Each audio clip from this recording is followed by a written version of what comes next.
తిట్టవా ఒకసారి అంటే తిట్టవు.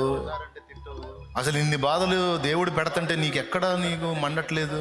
చండాలంగా తిట్టాలి. అసలు నేనైతే తెగ తిట్టేవాడిని. ఒక్క తిట్టు నాయనా ఏబు. అబ్బే, తిట్టమన్నోళ్ళని తిడుతున్నాడు కానీ దేవుడిని మాత్రం తిట్టట్లా. ఇప్పుడు చెప్పండి, ఇప్పుడు దేవుడు మెచ్చుకోవటంలో, దేవుడు ఏబును బట్టి అతిశయపడటంలో తప్పేమన్నా ఉందా? నా సేవకుడైన ఏబు సంగతి ఆలోచించితివా?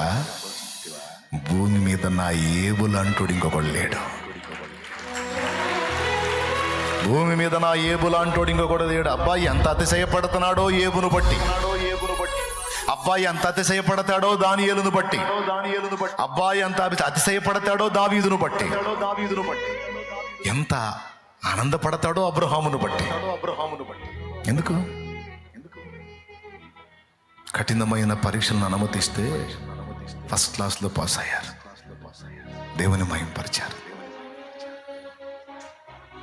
కఠినమైన శ్రమల్లో కూడా దేవుణ్ణే వెతికారు. ఏంటయ్యా నన్ను ఇలా అప్పచెప్పావేంటి? నా గతి ఏంటి? నా పరిస్థితి ఏంటి? దారి చూపివా? పర్లేదులే, చూపిపోతే పర్వాలేదు పో. నిన్ను మాత్రం ఒక్క మాట కూడా, దేవా నన్ను అప్పచెప్పావా? వదిలేసావా? ఏం చేశానయ్యా? ఎందుకు నాకు ఈ చేదైన అనుభవం? ఏమిటి నా పరిస్థితి అని బూడిదలో కూర్చొని దేవుణ్ణి అడిగాడు.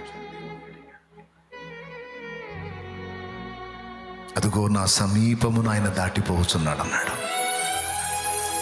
అదిగో నా సమీపమును ఆయన దాటిపోవచ్చున్నాడు. కడలేని కడలి